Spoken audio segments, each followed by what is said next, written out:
पवित्र श्रीमद् भागवत गीता, पवित्र चारों वेद, पवित्र कुरान शरीफ, पवित्र बाइबल, पवित्र गुरु ग्रंथ साहिब, पवित्र कबीर साहिब की वाणी में छुपे हुए गूढ़ रहस्य अर्थात तत्व को जानने के लिए कृपया अवश्य सुनिए जगत गुरु तत्वदर्शी संत रामपाल जी महाराज के मंगल प्रवचन। स्वर्ग से भी परे अविनाशी है एक जहान, देवी देवता भी नहीं पहुंच पाए वहां। मिलिए रोपड़ पंजाब के रहने वाले राजकुमार जी से। इन्होंने किए हैं उस सुंदर लोक के दर्शन जिसकी तलाश में थे महान संत, महंत और ऋषिजन। इन्होंने पहले खूब भक्ति साधना की, माता के जागरण किए और विभिन्न गुरुओं की भी शरण ली, पर जिंदगी की दुख तकलीफों और गृह कलेश से मुक्ति नहीं मिल पाई। माता दुर्गा जी को इष्ट रूप में पूज रहे राजकुमार जी को उस साधना से कोई लाभ नहीं मिला। पर पूर्ण संत रामपाल जी महाराज की शरण प्राप्त करने के बाद एक दिन इनके साथ अनहोनी घटना घटी जिसे सुनकर शायद आप भी हैरान हो जाएंगे। इन्हें यमदूत पकड़कर ले जा चुके थे, भयंकर कष्ट दे रहे थे, परंतु पूर्ण संत द्वारा प्राप्त सतमंत्रों का जाप करने से इनको यमदूतों से छुटकारा मिला और नए जीवन की बख्शीश हुई। साथ ही इन्होंने उस अमर अविनाशी लोक के दर्शन किए जिसके बारे में कहा गया है, दास गरीब देश है दुर्लभ, कोई साचा सतगुरु बेले रे। उस दुर्लभ देश के दर्शन पाना राजकुमार जी के लिए सुलभ हो गया, क्योंकि इनके सिर पर आशीर्वाद था उस सच्चे सतगुरु का जो जगत के उपकार के लिए इस पृथ्वी पर विद्यमान है। विश्व के तारणहार संत रामपाल जी महाराज की असीम दया से आज राजकुमार जी सर्व सुख संपन्न हैं। सुनिए राजकुमार जी के जीवन की कहानी इन्हीं की जुबानी। नमस्कार सर। नमस्कार जी। क्या नाम है जी आपका? मेरा नाम राजकुमार और रोपड़ से पंजाब से आया हूँ मैं, डिस्ट्रिक्ट रूपनगर, गांव कोटला निहंग और न्यू कॉलोनी। संत रामपाल जी महाराज से नाम दीक्षा कब लिया आपने? मैंने सर 12-15-2017 को ली। क्या करते हैं आप? मैं सर वेल्डिंग का काम करता था फैक्ट्री में। संत रामपाल जी महाराज से नाम दीक्षा क्यों ली? सर ऐसा है कि मैं बहुत सारे पहले भक्ति भी करता था, माता के जागरण करता था, तो हमारे पे कष्ट से कष्ट टूटते जा रहे थे। तो हमारे जो पिताजी थे वो बहुत कई सालों से, मेरे होश संभालने से पहले ही वो निरंकारी पंथ में जुड़े हुए थे। तो मैंने आशुतोष जी महाराज से भी नामदान ले रखा था। तो कहीं ना कहीं वो भक्ति से मेरे को आराम नहीं था मिल रहा, कोई घर में बरकत नहीं थी पैसे की, और वैसे भी हमारे खर्चे पे खर्चा और दुख तकलीफें बहुत थी। और प्रेतवादा ऐसी थी कि हमारे को कि कई बार जागरण करते करते ही वहाँ से ही मेरे को हुआ, तो ऐसा मैं खेलने लग गया था, जागरण में खेलने लग गया। तो कभी कभी इतना क्लेश होना घर में, और कभी कभी मिट्टी का तेल उठा के अपने ऊपर डालने ना कि मैं मर जाऊंगा, इतना प्रेतवादा से हम परेशान थे बहुत। तो हुआ क्या जी, ऐसे ही कभी कपड़े फाड़ देने, भाग जाना, हमारे पास नज़दीक ही नहर है, कि मैं मर जाऊंगा, मैं नहीं जीऊंगा। तो मेरे 3 लड़के थे सर, 3 लड़कों में से एक मेरा बेटा भी ऐसे ही ब्लड कैंसर हो गया था उसको 5 साल की उम्र में, वो भी मृत्यु को प्राप्त हो गया। तो मैं कहीं ना कहीं ये सोचता था कि भगवान, सभी बोलते हैं कि माता के, शुरू से ही मेरी ना बचपन में माँ मर गई थी सर, मैं 6 महीने की उम्र थी मेरी। तो जो मेरी मदर थी, मेरा सर यहाँ से पूरा गल गया था, यहाँ से हड्डी निकल गई थी कि यहाँ से, तो पूरा डैमेज हो गया था। तो मेरी मदर इसी चक्कर में मर गई कि नहीं ये बचेगा नहीं। तो सर मदर तो मर गई, फिर मैं बच गया। मेरा अमृतसर में ऑपरेशन हुआ इसका।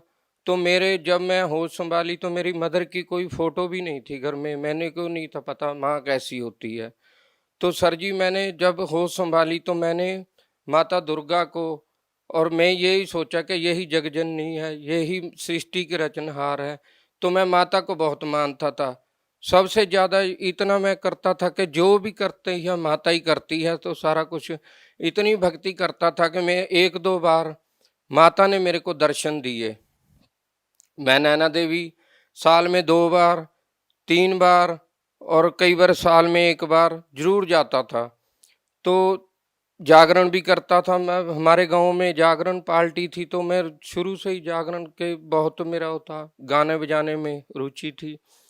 तो जब मैं माता को एक दो बार मेरे को माता भी दिखाई दी, दर्शन दिए माता ने, तो इतना मतलब मेरे को कोई लाभ नहीं था मिलता। मैं बोलता था कि मैं इतनी भक्ति भी करता हूँ माता की, और मैं निरंकारी पंथ में भी जुड़ा हुआ हूँ। मेरे ससुराल वाले, मेरी शादी भी निरंकारी पंथ के हिसाब से ही हुई थी। तो ये सारा कुछ करते करते फिर मैंने ये छोड़ के मैंने आशुतोष जी के पास भी गया। तो उन्होंने भी जो साधना बताई थी कि ऐसे 2.5 घंटे 3 घंटे बैठना है, नाक कान मूंद के, तो अपनी जीव है जो तालू को लगानी है, तो साधना करनी है, तो आपको परमात्मा की प्राप्ति होगी। वो भी बोलते कि प्रकाश दिखता है, धुनकार दिखेगी, सुनाई उसको सुनना है। तो मैं कहीं ना कहीं ये सोचता था कि परमात्मा हम ऐसे हैं तो परमात्मा कैसा होगा। परमात्मा हमको जिसने बनाया है वो हमारे जैसा ही होना चाहिए, कि ये लोग कैसे बताते हैं कि परमात्मा ऐसा है, परमात्मा ऐसा है। तो मेरे को जचती नहीं थी बात वो। कहीं न कहीं मैं ये सोचता था कि परमात्मा आप कहाँ हो? कैसे मिलोगे मेरे को? तो इतना कष्ट होते-होते आखिरकार मेरे 2011वें महीने 17 को 4 तारीख को मैं फैक्ट्री में सेकंड सैटरडे को सुबह 10 वाली चाय पी के काम कर रहा था सीढ़ी पे ऊपर। तो नीचे बहुत बड़ा कबाड़ पड़ा हुआ था लोहा। तो मैं ऊपर से गिर गया सर जी, मेरे को नहीं पता। मेरे ना महीने में 2 महीने में ऐसी चोट लगती थी कि बड़ी कसूती चोट लग जाती थी, बहुत देर बहुत चोटें भी लगती थी। तो ऐसे करते-करते मैं क्या, ये भी भगवान मेरे पे इतना कष्ट क्यों आ रहा है? हमारे घर में इतना क्लेश। और सर जी मैं नशा इतना करता था ना कि मैं दारू पिए बिना नहीं था रह सकता। एक बार ऐसे ही जैसे मिट्टी का तेल डाल लेना, एक बार मैंने लुधियाने में अपने भाई के पास गया हुआ था, तो ऐसे ही कहा सुनी हो गई, हमारी घर पे झगड़ा हुआ। तो मेरे को वहाँ, भाई मेरा जॉब करता था लुधियाना में, मैं वहाँ उनके पास गया। तो मैंने वहाँ पे लैट्रिन में जो डालते हैं तेजाब, वो मैंने पी लिया। पी लिया तो सर मेरे नाक से, मुंह से सारी चर्बी निकल गई, मेरा जीरो हो गया शरीर। मेरे को डीएमसी हॉस्पिटल लुधियाना में लेके गए, तो उन्होंने भी जवाब दे दिया कि नहीं ये नहीं बचेगा भाई, इसने इसको ले जाओ। तो मैंने कहा कि बोलती बंद हो गई, जीभ नहीं थी चल रही। तो मैं इशारे से बात करता था कि मेरे को घर ले जाओ। सर इतनी सारी समस्या आप गिनवा रहे हैं, लेकिन जिन संतों का आपने नाम लिया कि निरंकारी पंथ से आप जुड़े हुए थे, आशुतोष महाराज से आप जुड़े हुए थे, वो तो यही कहते हैं ना कि प्रारब्ध का कर्म तो आपको भोगना ही पड़ेगा। तो फिर समस्या क्या थी? आपको संत रामपाल जी महाराज से नाम दीक्षा लेने की क्या जरूरत पड़ी? सर जी ऐसा है, सभी बताते हैं कि जो जो पाप कर्म है इंसान को ये भोगने पड़ते हैं, क्योंकि संत रामपाल जी महाराज एक ऐसे संत हैं, और जो कबीर साहब हैं, जिन्होंने भी संतों भक्तों ने ये भक्ति की है, तो यही बताते हैं कि परमात्मा जो पूर्ण परमात्मा है वो पाप कर्म दंड को काट देता है, और भक्त को पूर्ण शक्ति से अपनी से उसको मोक्ष देता है, अर्थार्थ भक्ति जिसको मंत्र मिल जाता है, पूर्ण परमात्मा की भक्ति। क्या जो आपने समस्या गिनवाई, जो जो तकलीफें आपको थी, क्या संत रामपाल जी महाराज जी से नाम दीक्षा लेने के बाद ठीक हो गई वो? 100% सर, बिल्कुल। सर संत रामपाल जी महाराज जी से नाम दीक्षा लेने के बाद आपको और क्या लाभ मिले? सर जैसे मैंने संत रामपाल जी महाराज से नाम दीक्षा लिए को अभी 1 महीना ही हुआ था, तो जनवरी का महीना था। तो मैं रात को 1 बजे मेरे को जमदूत ले गए यहाँ से। तो वहाँ नर्क था, ऐसे कुत्ते टाइप के थे जो जानवर थे, और वो बोल रहे थे, और 2 बंदे मेरे इस बगल खड़े थे, 2 इस बगल। तो मेरे को पकड़ के बोलते कि तुम क्या कर रहे हो, तुम्हारी टाइम, इतनी मेरे को पीड़ा हो रही थी। तो पीड़ा के बीच में तो मेरे को पूछा कि तुम क्या कर रहे हो। मैंने बोला कि मैं माता के जागरण भी करता हूँ, भक्ति करता हूँ माता की, और मैंने निरंकारी पंथ से भी जुड़ा हुआ हूँ। मैं अपना आशुतोष महाराज जी के पास भी वो भी भक्ति की है। तो आखिर में जब नहीं मेरी पीड़ा कम हुई, नहीं छोड़ रहे थे, तो फिर एक याद आया मेरे को कि मैंने तो संत रामपाल जी महाराज से नाम लिया हुआ है। तो मैंने बोला कि मैंने तो संत रामपाल जी महाराज जी का नाम लिया हुआ है। तो बोलते कि संत रामपाल जी महाराज कौन है? मैंने कहा वो तो पूर्ण परमात्मा कबीर साहब के अवतार हैं, कि वो तो वेद शास्त्रों को सारा को खोल के बताते हैं कि भक्ति करनी चाहिए। तो संत रामपाल जी महाराज वहीं प्रगट हो गए। प्रगट हुए जब, तो वैसे मेरे को बहुत पीड़ा हो रही थी, मेरे को पकड़ा हुआ था। तो संत रामपाल जी महाराज ऐसे आए, बहुत सफेद वाहन था उनका। तो जैसी वेशभूषा मैंने उनकी चित्र में देख रखी थी वैसे ही। तो मैंने बड़ा सोचा कि गुरुजी तो ऐसे चले गए निकल के, तो मेरे को छुड़ाया तो है नहीं जैसे हमारी आम आदमी की वृत्ति होती है। तो वो तो बताया कि संत जो होता है उसके वचन में शक्ति होती है। तो जब चले गए गुरुजी, तो मैंने कहा कि गुरुजी ने तो मेरे को नाम दे रखा है। तो मैंने जो प्रथम मंत्र मेरे को मिले हुए थे 7 मंत्रों से पहले मंत्र है जो, तो मैंने उसका उच्चारण करना शुरू कर दिया जोर जोर से। तो करने वो छोड़ के मेरे को ऐसे गिर गए, पासे हो गए मेरे से। तो जो जानवर ने मेरे को पकड़ रखा था, तो मैंने उसको गुरुजी का नाम लेके ऐसे फाड़ दिया। तो जब मेरी आत्मा कड़क से मेरे शरीर में जब डली, तो जब शरीर में डली तो मेरा शरीर काम करना ही बंद कर गया था और पूरा भीगा पड़ा था। मेरी रजाई, मेरा बेड पूरा भीगा हुआ था। तो मैंने कहा हे परमात्मा, मैं तो बच गया आज। फिर मेरा शरीर नहीं था जब काम कर रहा था। मैंने फिर वो सोचा कि गुरुजी ने जब बताया कि जब कोई भी टेंशन हो, कोई भी समस्या आए, तो आपने मंत्र जाप करना है या नित्य नेम करना है। तो मैंने जब देखा कि 3 बज चुके हैं, तो मैंने सर रात को, मेरे को पता है मैं फोन इतनी दूर टीवी के पास रखा हुआ था, तो मैंने कहा मेरा तो फोन ही नहीं है मेरे पास। जब मैंने हाथ ऐसे मारा तो मेरे सिरहाने नीचे फोन था। तो जब मैंने फोन चलाया तो उसमें नित्यनेम सुना मैंने और गुरुजी के स्वरूप देखे, तो मेरा शरीर नॉर्मल हो गया। बिल्कुल नॉर्मल होने के बाद मैंने जब नित्यनेम किया तो मैं सो गया। फिर नित्यनेम करने के बाद, उसके बाद गुरुजी आए संत रामपाल जी महाराज, और मेरे को वो नज़ारा दिखाया सर, जो मैं आज हर किसी को बता सकता हूं कि मेरे को संत रामपाल जी महाराज ऊपर ले गए। जो कहते हैं कि भगवान निराकार है, वहां कुछ नहीं है।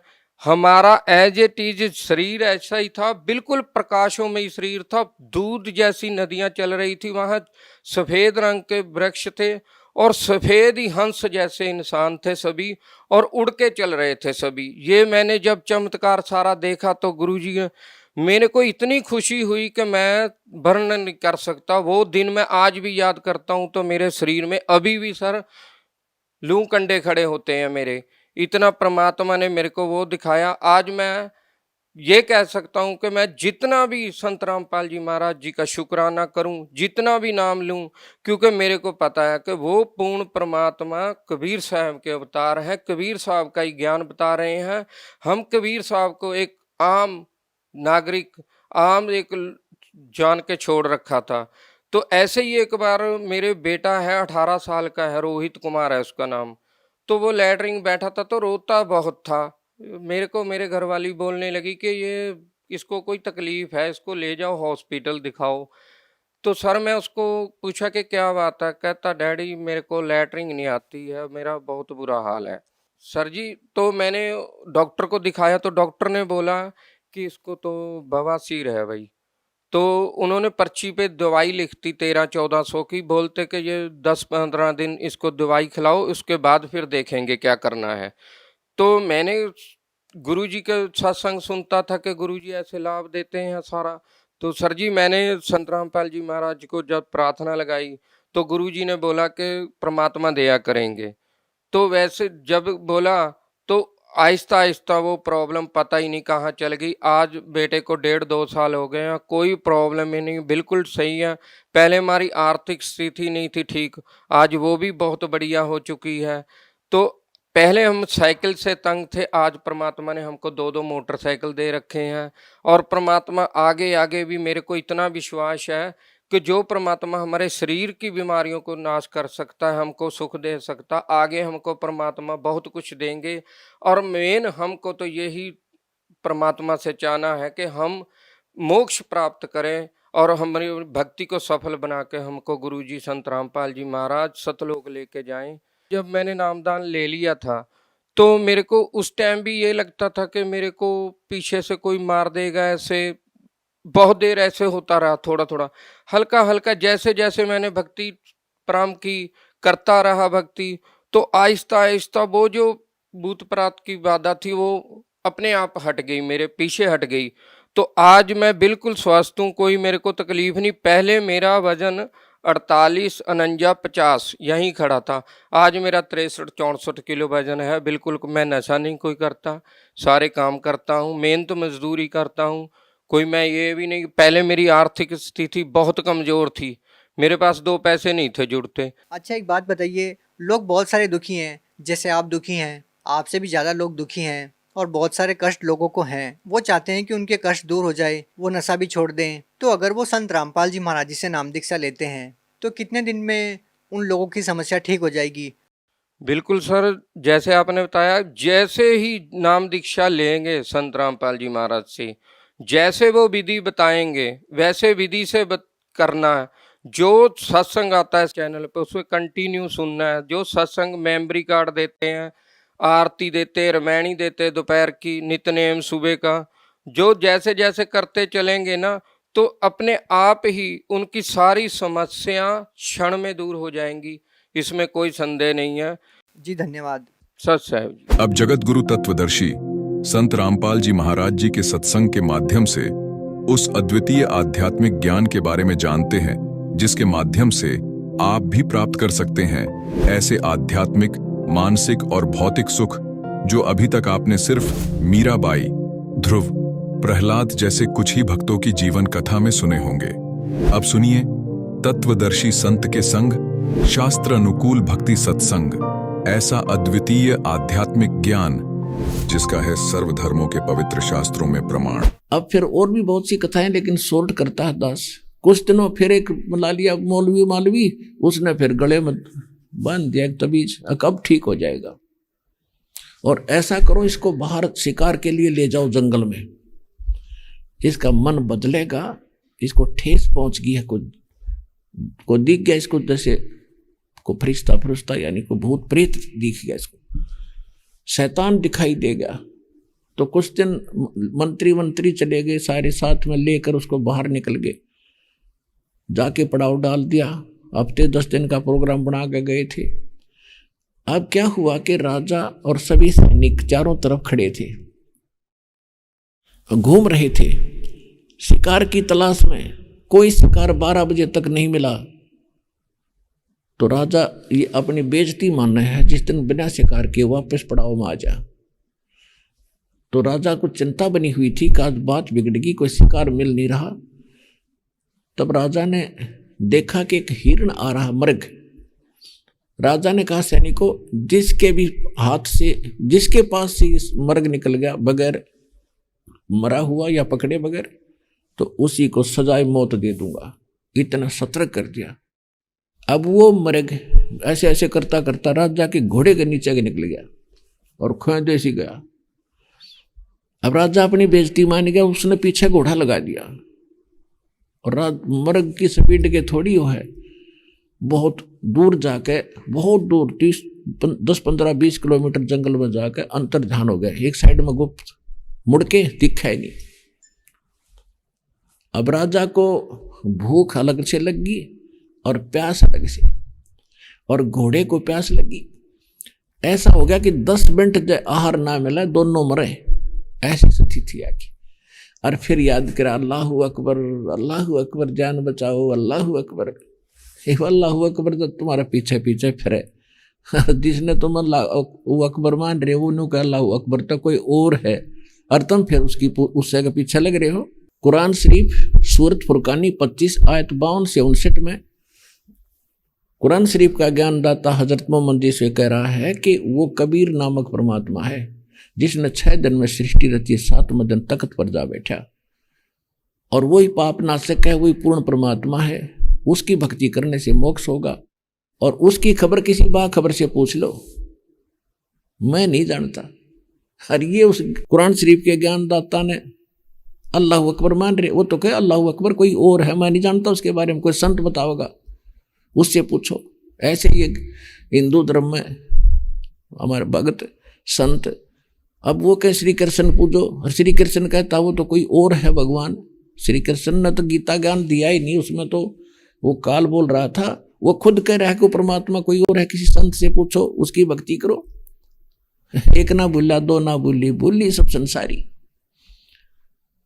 हे अल्लाह अकबर मर गया, हे अल्लाह अकबर जान बचाओ, हे परमात्मा, हे अल्लाह आज जान बचा दो अपने भगत की। अब अगर मालिक तो वो है, हमारे पीछे पीछे फिर रहा। अब कहते हैं धड़ी का नाम ना लेखा, जगत का पेख ना पेखा। जो करता उसका तो आसपास भी जिक्र नहीं, और कोई कहीं इसने कर दिया, हनुमान ने कर दिया, देवी ने कर दिया, भैरव ने कर दिया। ये सुख देने के हैं, ये ब्रह्म नहीं कर सकता, ये जो मालिक कर सकता है। तो क्या किया दाता ने कि ये मरेगा भी। वहां पर एक थोड़ी सी दूरी पर इतना सुंदर वाटिका बनाई, उसमें फलों से भरे हुए वृक्ष, अंगूरों की बेल, लद पद पके पकाए, सेब संतरे सारा कुछ, और एक तालाब बहुत सुंदर सबस जल का, एक झोंपड़ी जैसे साधु बैठा करते हैं, और एक साधु वही जिंदा महात्मा रूप बनाकर वहां बैठ के साधु का रूप बना, और 3 कुत्ते, बढ़िया बढ़िया कुत्ते 3 बेलों से बांध रखे और लकड़ के खुटिया गए, और एक बेल कुत्ता बांधन की जो कुत्तों ने बांध जाकर ऐसी बेल लोहे की चैन वह अलग से दरी। राजा थोड़ा सा आगे को आया, ऐसे मुड़ते ही क्या देखा, बड़ा सुंदर बाग है, ओहो हो, कुआं भी सामने, तालाब भी है, घोड़े को पानी पिया, आप पानी से छका, फिर देखा को यहाँ तो बाग बगीचा भी बढ़िया है, फिर फल आहार किया, फिर देखा कि जब आदमी का पेट भर जाए, संकट उतर जाता है, संकट से उभर जाता है, इसको फिर बकवाद अच्छी लगे।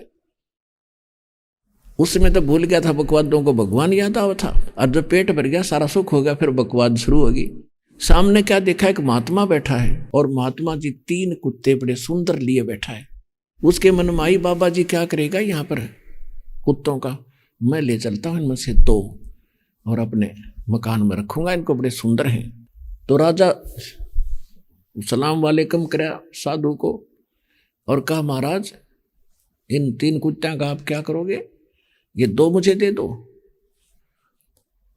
परमात्मा ने क्या कर रखा था, काजू किस्मत से युक्त हलवा बना रखा, और उन कुत्तों से, जैसे कुत्तों की जो बांध रखे थे, उनकी पहुंच से जैसे ऐसे खींच खींच कर उनका मुंह पहुंचा, उनसे 6 इंच दूरी पर रख रखे हुए डाल के पत्तों में, और वो खाने की चेष्टा कराऊंगा करे, वो मुंह उनका जा नहीं वहां तक।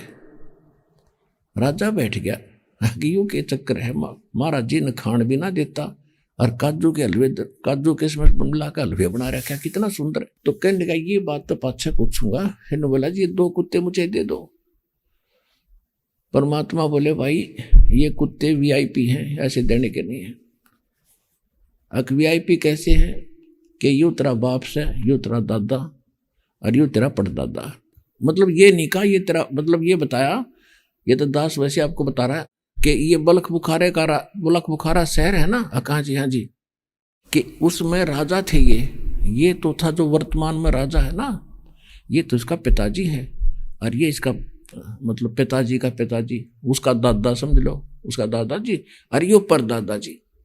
और भाई ये जब काजू किस्मस के हलवे खाया करते, आज इनका भी ये भी दिल कर है काजू किस्मस के हलवे खाने, खुआऊंगा इनका जी जाने।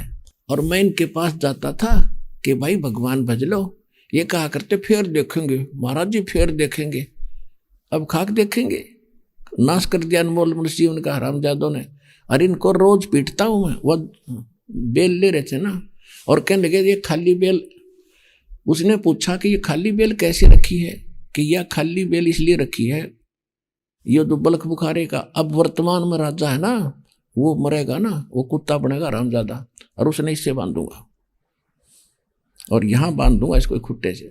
तो परमात्मा ओए होए कलेजा फट गया उसका। अब्राहिम सुल्तान धमका और चरणों में गिर गया, बुरी तरह फूट फूट कर हुए, हे परमात्मा बचा दे, हे अल्लाह मैंने बचा दे। 1 घंटे रोता हुआ, बुरा हाल कर दिया। आंखें खुली, ना हुआ बाबा जी, ना कुत्ते, ना बाग बगीचा, कलर में पड़ा वहां पर, और उठ कर नु देखे पेट भरा, घोड़े के पैर गिले, नु कैसे माने सपना है। वापस आ गया, सारी को बच छोड़ के। लंबी कहानी है पुण्यात्माओं, फिर बताएंगे। समझदार को संकेत बहुत है।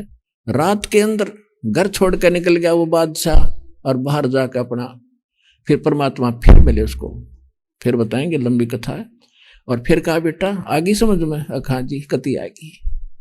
कति नाश हो गया था जीवन का दाता, तो जाई भक्ति भी कर ले और राज भी कर बेच सकते हैं। ने बोला नहीं, बच्चे सियाणे हो गए, आप संभालो अपना, और दास को तो अपना चरणों में रखो। परमात्मा उसमें भी ऐसे लीला कर रहे थे, कहीं आश्रम बना कर रहे थे, वहां ले गए और बेटा कर अपना कल्याण, तेरा मोक्ष हो जाएगा। बोलो सतगुरुदेव की।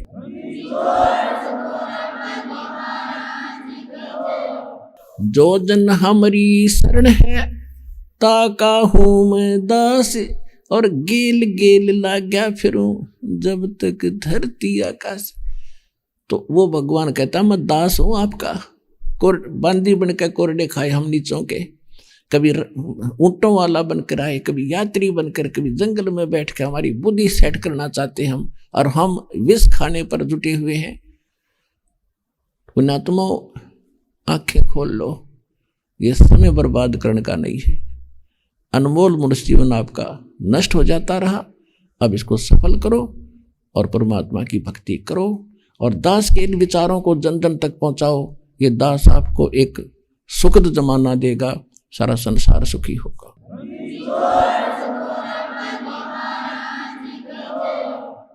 परम पिता परमात्मा पूर्ण ब्रह्म सर्व सृष्टि रचनहार कबीर परमेश्वर जी की असीम रजा से आप उस परमात्मा की प्यारी आत्माएं सतलोक आश्रम बरवाला जिला हिसार हरियाणा के अंदर उपस्थित हुए। धन्य है आपकी किस्मत, धन्य है आपके माता पिता जिनसे जन्म हुआ। आपको ऐसे समय में मानव शरीर प्राप्त हुआ जिसमें इस मनुष्य जीवन का उद्देश्य पूरा होगा। अभी तक हम जितने जीवन जिए थे, जितने भी मनुष्य जीवन हमें प्राप्त हुए पहले, वो तो हमने ऐसे कर्म करके व्यर्थ कर दिए जैसे पशु पक्षी किया करते। उन्हीं की जैसी हमारी भावनाएं थी, एक दूसरे को छीन कर अपना पेट भर लेना, तगड़ा गरीब को सताता है। अपने बच्चों को, अपने परिवार को सुखी रखने के लिए हम दूसरों को ना जाने कितनी हानि कर देते थे। तो वो जीवन तो हमारा पशु पक्षियों जैसा था।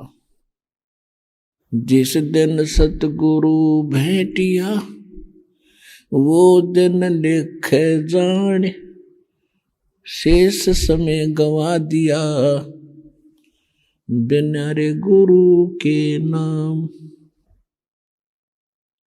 कि जिस दिन आपको सतगुरु मिल गए, आपको दीक्षा प्राप्त हुई, ये आपका जन्म है। और इससे पहले का जीवन आपका व्यर्थ गया।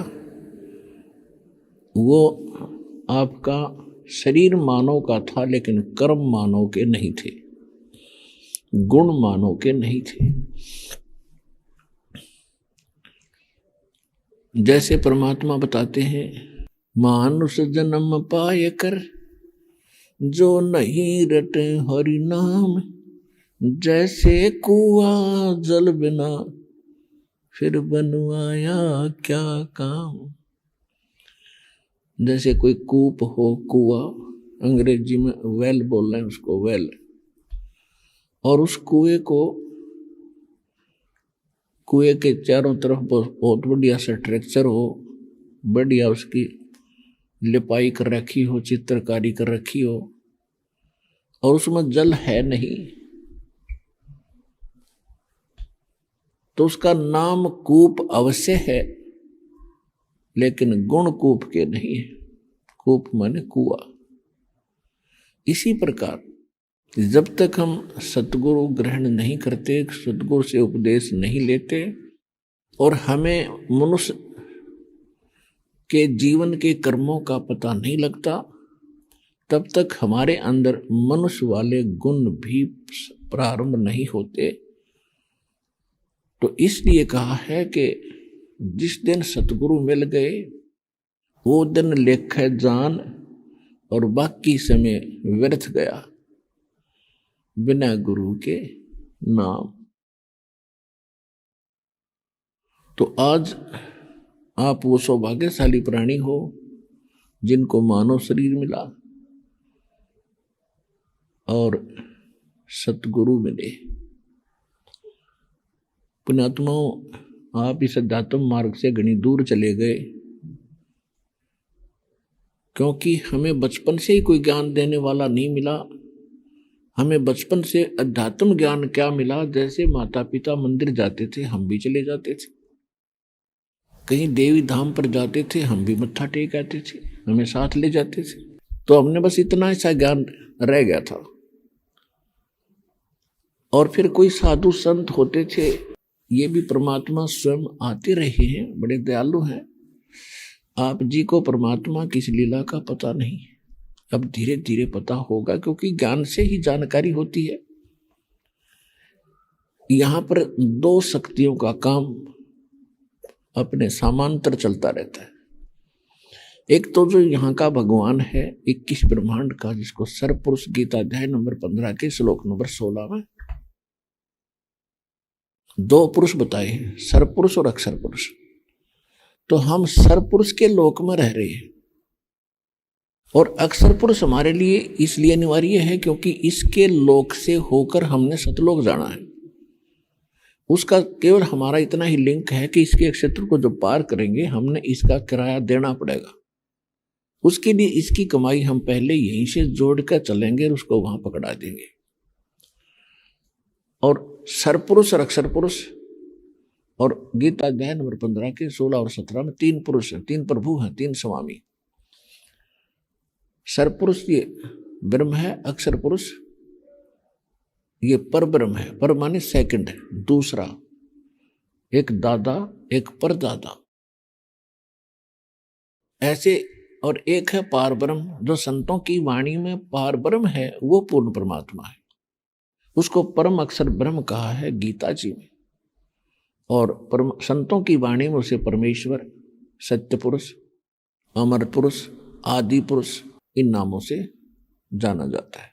सरपुरुष जो है ये काल है, जो निरंजन है, 21 ब्रह्मांड का स्वामी है। और हम अपनी नालायकी से, अपनी गलती से हम इसके लोक में आ गए, और हम सतलोक में रहा करते थे सभी, और हमारे पास घना धन था। हम बहुत बड़े सेठ के, साहूकार के, धनी के पुत्र पुत्री थी, हमारे पास भक्ति धन घना था।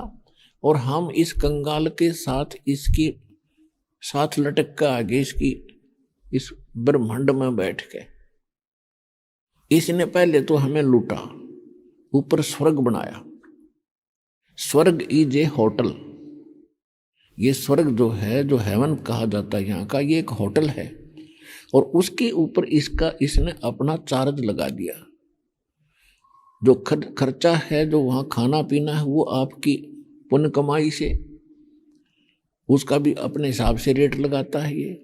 और उसके अतिरिक्त आपका जितना फिक्स डिपॉजिट यहाँ आपने कराया इसके पास आकर अपने पुनों का, उसका 25% ये स्वयं यूज करता है, अपने खाते में रखता है, जिस कारण से ये यहाँ अपना 21 ब्रह्मांड का ढमढमा चला रहा है।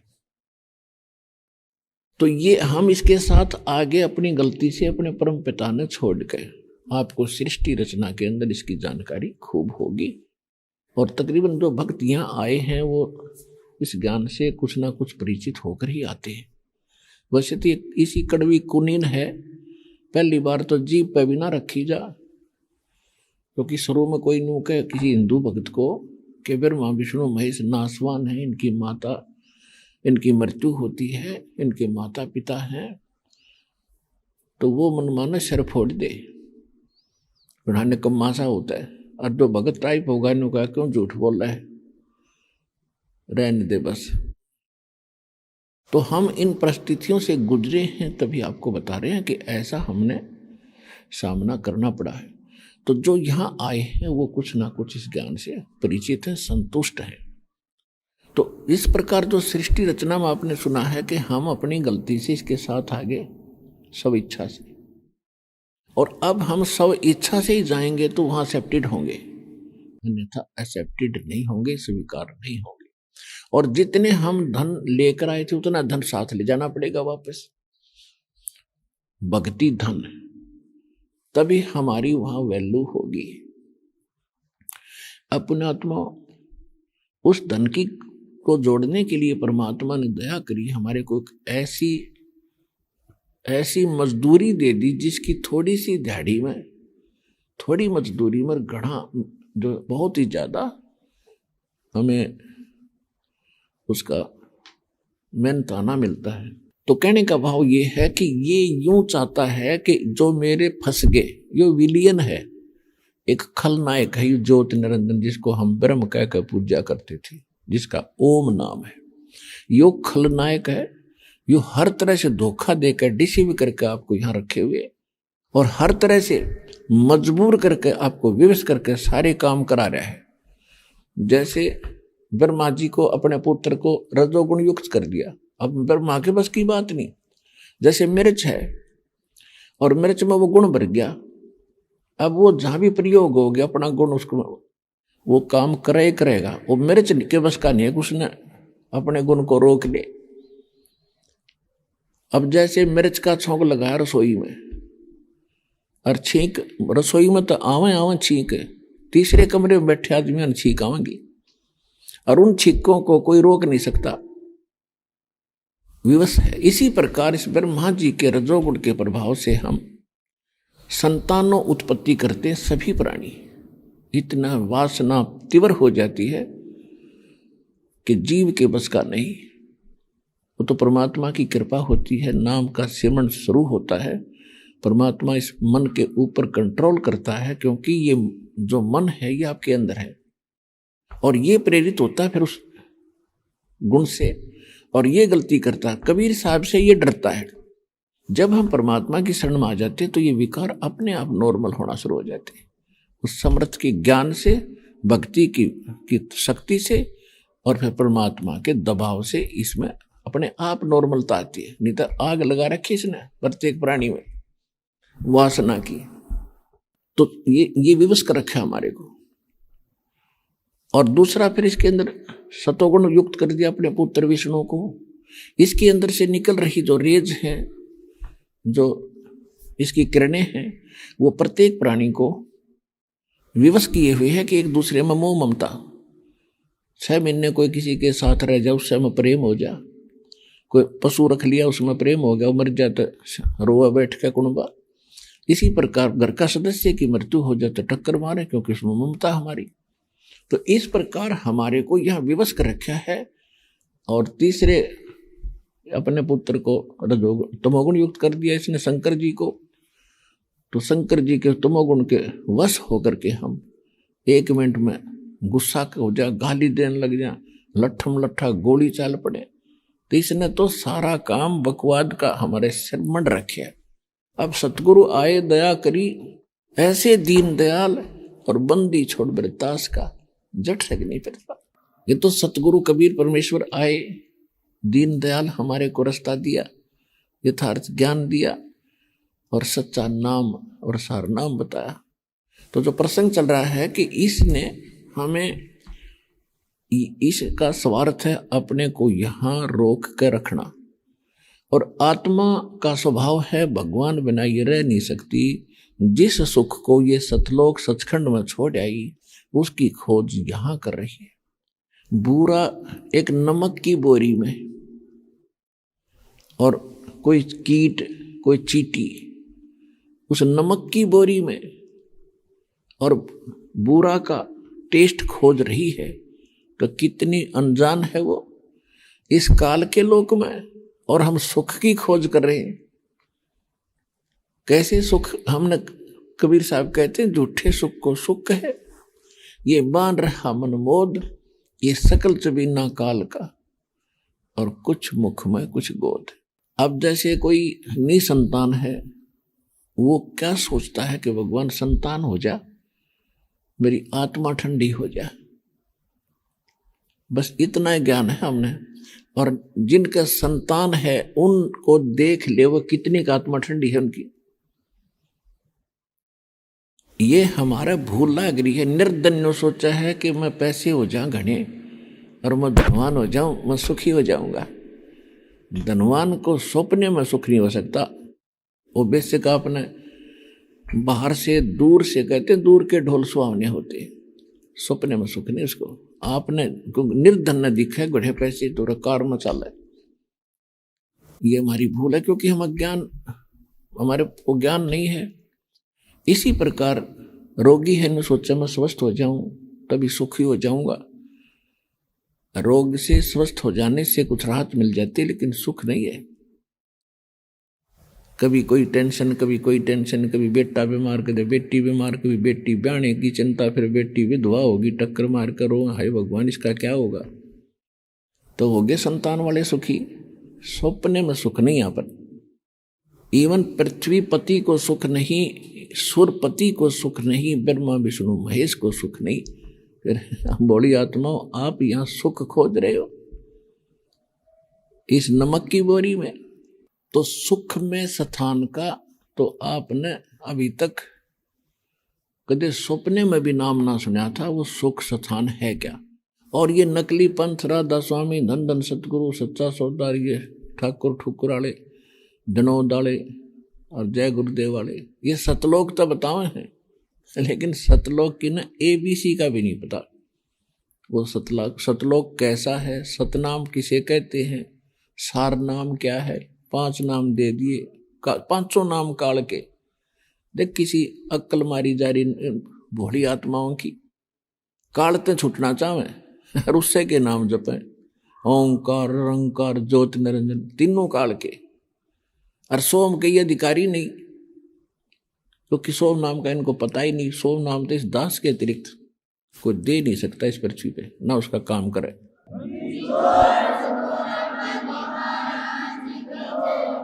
और सतनाम, सतनाम कोई मंत्र नहीं, सतनाम तो 2 अक्षर का बनता है, सच्चा नाम। कबीर परमात्मा ने कहा है कि सो हम शब्द हम जग में लाए और सार शब्द हमने गुप्त छुपाए। परमेश्वर के आने, कलयुग में परमेश्वर के आने से पहले सोहम नाम किसी भी सदग्रंथ में आपको नहीं पाओगे, ना गीता में, ना वेदों में, ना पुराणों में। परमात्मा स्वयं कहते सोहम शब्द हम जग में लाए, लेकिन सार शब्द अब भी हमने कति गुप्त कर रखा है। वो उसी को देंगे जो इसका अधिकारी होगा। समय जब आवेगा, इसका समय अभी आया है सार नाम का देने का और सतनाम का भी। तो यहां पुण्यात्मा 2 शक्ति हैं। एक परमात्मा अपने बच्चों के पीछे पीछे घूम रहा है और एक ये काल है सरपुरुष। सरपुरुष और परम अक्षर पुरुष, इन दोनों का यहां पर रोल है विशेष। अक्षर पुरुष का यहां भी इसमें कोई इंटरफेरेंस नहीं है।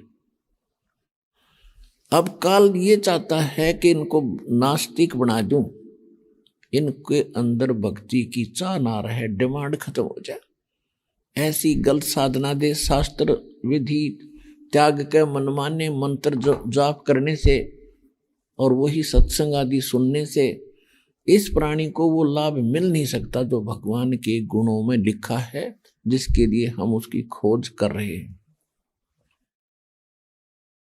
अब फिर उसके बाद क्या होगा? जब भगवान की हम भक्ति कर रहे हैं और परमात्मा से कोई लाभ मिला नहीं तो क्या होगा? हम नास्तिक तो होंगे और दुराचारी और चोर ठग रिश्वतखोर भी होंगे, क्योंकि हमने अपनी परंपरा, अपनी डिमांड, अपनी इच्छाएं इतनी बढ़ा ली जो कभी भी पूरी नहीं हो सकती। जो जीव मरे जाएगा, अपना सारा जीवन खो देगा। कोठी बड़ी हो, कार बढ़िया हो, बच्चों के ब्याह में डीजे बजाऊं, दहेज दूं खूब और फिर दहेज लूं, क्यों देना पड़ा देखा। तो इस ही जोड़ जुगाड़ में अपना सारा जीवन नाश कर देता है। उसके लिए फिर 2 नंबर का काम, चाहे कितने कुछ करना पड़े, अपने कर्म फोड़ेगा, फिर भुगतेगा, फिर बीमारियां शुरू होंगी, और कोई टांग कट जाएगी, कैंसर हो जाएगी, किसी का और कोई समस्या पैदा हो जाएगी। तो कर्म से ही सुख, कर्म से ही दुख। सुख वाले कर्म बनते हैं शास्त्र अनुकूल साधना करने से, परम संत से लेकर। उसके अतिरिक्त जो कर्म हम करते हैं वो शास्त्र अनुकूल है नहीं, तो वो तो लाभ देंगे ही नहीं देंगे, लेकिन पाप और साथ बढ़ते रहेंगे। हम ऐसे लोक में रह रहे हैं कि यहां पर हमने शुभ काम तो करने के लिए विशेष समय भी चाहिएगा और 2 पैसे भी लगाने पड़ेंगे, जब जाकर मुश्किल से शुभ कर्म बनेगा। और पाप कर्म अपने आप हो जाते हैं यहां पर, इसलिए हम दुखी खड़े होंगे। जैसे किसान खेती तैयार करता है, कोई भी फसल देख लो, उसके लिए पहले खेत को संवारता है 2-3 बार, और फिर उसमें बीज बोए, पैसे लग गए, अपना जो जमीन को जब बहाता है, गुड़ाई करता है।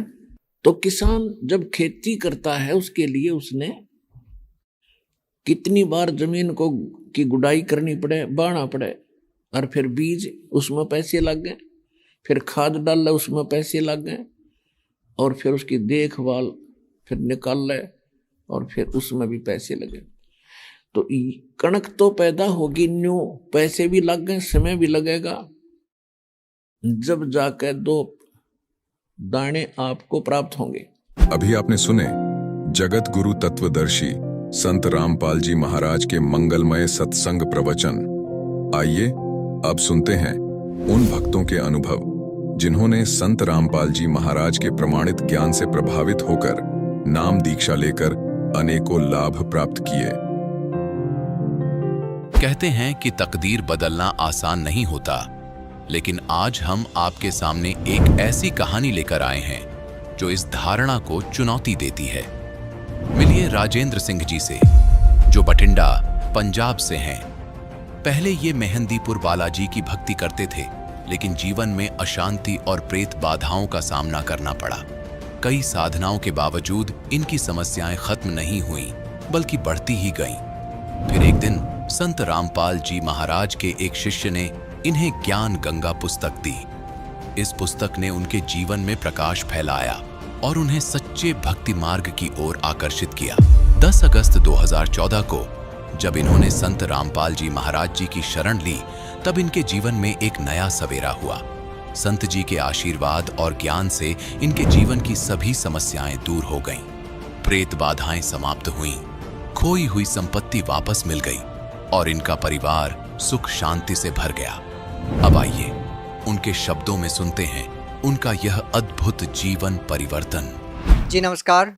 नमस्कार जी सर जी। सर क्या नाम है आपका? राजेंद्र सिंह जादौन, बठिंडा, पंजाब से। सर संत रामपाल जी महाराज जी से कब जुड़े आप? 10/8/2014 को जुड़े थे। सर संत रामपाल जी महाराज जी से जुड़ने से पहले आपने क्या भक्ति साधनाएं की? सर 1997 से जब से वैवाहिक जीवन प्रारंभ किया था, तब से और 2014 तक हमारे घर में प्रेत बाधाएं थी और बालाजी की भक्ति किया करते थे, मेहंदीपुर बालाजी की। मेहंदीपुर बालाजी में ही बच्चों का मुंडन करवाया और प्रेत स्वयं घर में आके बोला करता था, और वो प्रेत को बोलते बोलते उसका तांत्रिकों से निवारण करवाया पर हो नहीं पाया। और उसके बाद में राजस्थान नोखा के अंदर कोई मेहंदीपुर बालाजी का भगत था, तो उसने कुछ कार्रवाई करके दी थी, भी आप घर ले जाओ और ये शांत हो जाएगा प्रेत। मेरे घर पे आने से पहले प्रेत ने कह दिया था कि जो तू करवा के लाया है ना, उसके करवाने से कोई तेरे को लाभ नहीं होगा। और मेरा हाथ पकड़ा, बाजू पकड़ा और मंदिर के अंदर ले गया जहाँ मंदिर बनाया हुआ था। और उस प्रेत ने अपनी छाती पे जो बालाजी का स्वरूप था, मेहंदीपुर बालाजी का, तोड़ के फेंक दिया था। कहता जिसकी तू भक्ति कर रहा है ना, मैं इससे भी तकड़ा हूं।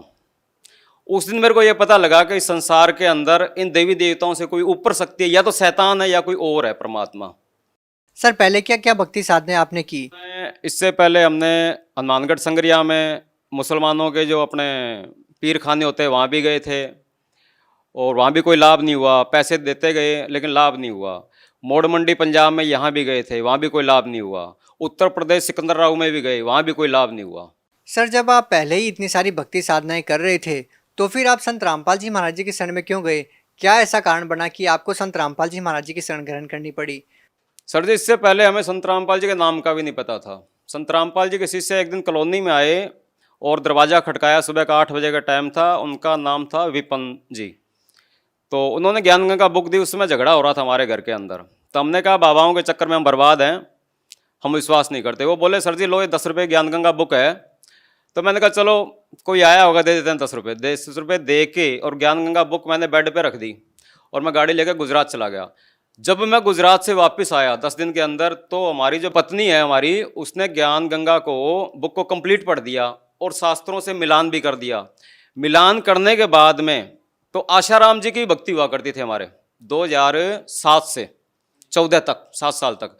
इसी दौरान तो उन्होंने ये कहा कि जितना भी उनका अनुभव था किताब का, बुक का मिलान किया, तो सारा मटेरियल उन्होंने जल प्रवाह कर दिया और बोले ये है हमारी असली भक्ति। जो हम कर रहे थे वो सही भक्ति नहीं थी।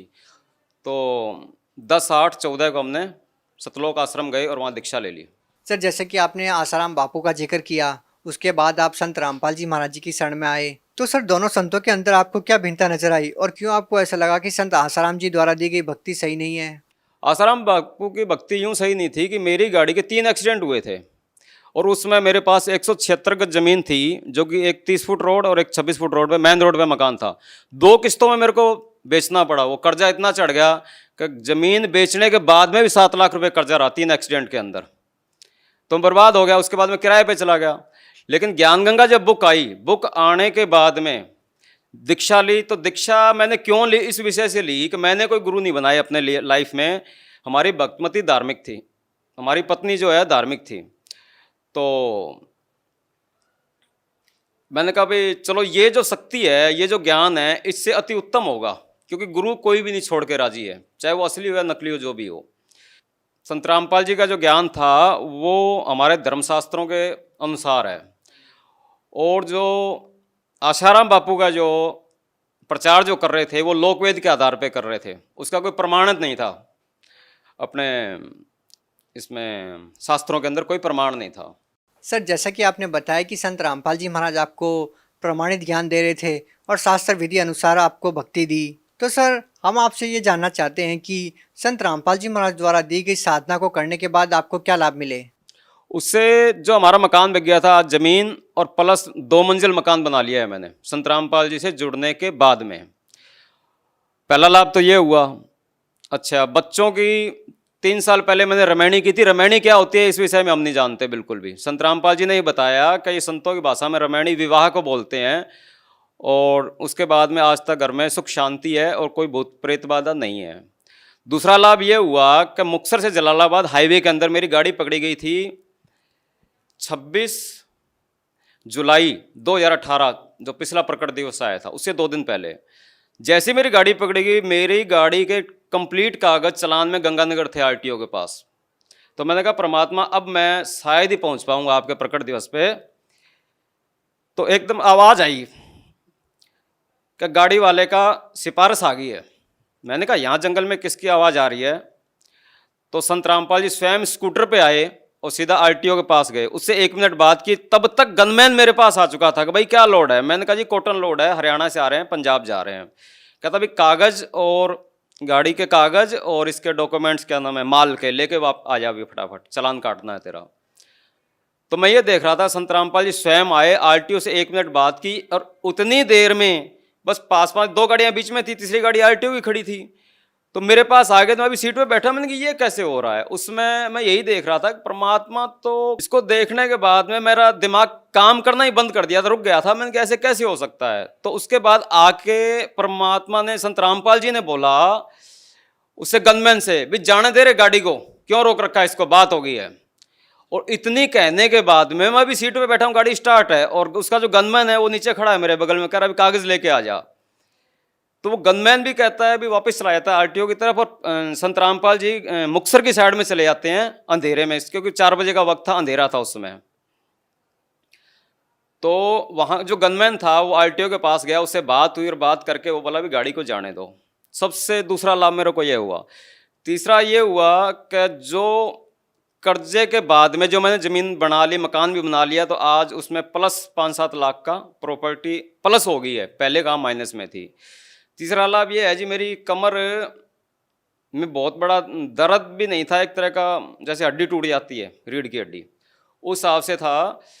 तो मेरे से चला भी नहीं जा रहा था, अंग भी नहीं हिल रहे थे उस समय। ये हनुमानगढ़ राजस्थान की बात है, अभी कोई 6 तारीख की बात है, इस प्रकट दिवस पे। तो मैंने कहा परमात्मा ये भी दया हो गई आपकी, अब दास क्या करेगा कि बच्चे छोटे हैं तो गाड़ी नहीं चलाएंगे, ना ही उनको कोई ऐसा ट्रेनिंग दे रखी है मैंने बच्चों को। तो मैंने कहा अब गाड़ी को कबाड़ियों को बेच देंगे और घर पे जाके भक्ति करेंगे, आराम से साधना करेंगे। बढ़िया हो गया। तो उसके 3-4 घंटे के बाद ही मेरा धीरे धीरे वो शरीर सही स्वस्थ हो गया और आज मैं बिल्कुल स्वस्थ हूँ। किसी डॉक्टर से 1 रुपये की भी दवाई नहीं ली मैंने। 5वां लाभ जो है वो ये है कि हमारी जो पत्नी है उसको खूनी बवासीर था और लिकोरिया की बीमारी थी, वो भी आज कंप्लीट स्वस्थ है बिना दवाई के, संत रामपाल जी से नाम दीक्षा लेने के बाद में। आज तक यही लाभ है, सुख शांति है और अपना सही जीवन जी रहे हैं। और अपने सर जी ऐसा था, दुकान है घर के अंदर, नीचे ऊपर रिहाइश है, 2 मंजिल मकान है। तो उसमें एक बार ऐसा हुआ था, कुछ पैसे रखे थे, शाम को गल्ला कंप्लीट रखने में 4000 के करीब थे और उसमें से जैसे किसी को 1500 रुपये दे दिए गए थे। 1500 रुपये देने के बाद में जब बेटा आया तो उसने कहा भी इसमें पैसे किसने दिए हैं? तो हमने कहा हमने दिए 1500 रुपये। कहता 1500 रुपये दिए, लेकिन जितने में रख के गया था उतना ही है, ये पैसे कहाँ से बढ़ गए? तो सबसे बड़ा लाभ तो ये हुआ जी 1500 रुपये वो हमारे बढ़ गए थे। और दूसरा, एक बार गंगानगर के अंदर डीजल चोरी हो गया था हमारा। डीजल चोरी हुआ तो बेटे ने बोला कि पापा जी डीजल चोरी हो गया। मैंने कहा चलो जो ले जाएगा उसके कर्म फोड़ेगा, हमारा क्या चोरी हुआ है। तो उसी डीजल में इतनी बरकत हुई कि जितना डीजल मेरा था, कम से कम समझो आप 50 लीटर डीजल मेरा चोरी हुआ था, 3.5-4 की एवरेज है उसकी। तो 300 किलोमीटर गाड़ी शेष डीजल में उतनी एवरेज बढ़ाई थी या परमात्मा ने बंदी छोड़ने डीजल बढ़ाया था, वो तो मालिक की लीला मालिक के जानते, लेकिन हमारा कोई नुकसान नहीं हुआ था। ये 2 लाभ हमारे को विशेष हुए हैं। सर, जैसा कि अभी आपने रामायणी का जिक्र किया, बच्चों की जब आपने शादी की उस विवाह को आपने रामायणी बताया। संत रामपाल जी महाराज द्वारा सादगीपूर्ण विवाह करवाया जाता है। सर, इस सादगीपूर्ण विवाह के बारे में बताइए, किस प्रकार से करवाया जाता है?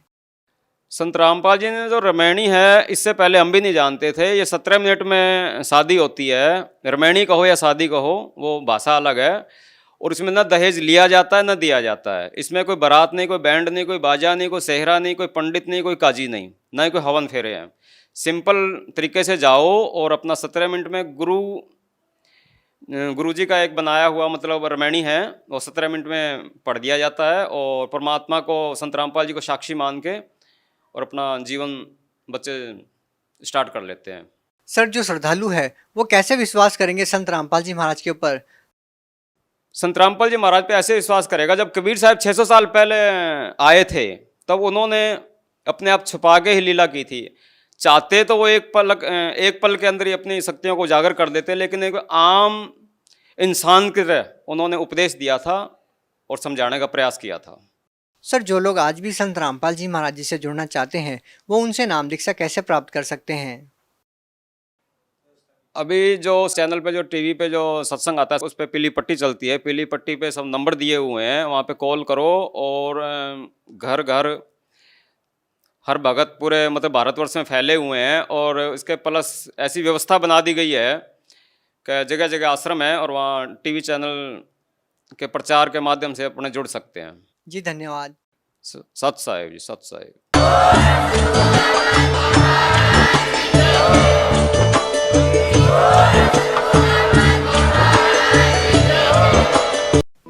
आप सुन रहे थे जगत गुरु तत्वदर्शी संत रामपाल जी महाराज के मंगल प्रवचन।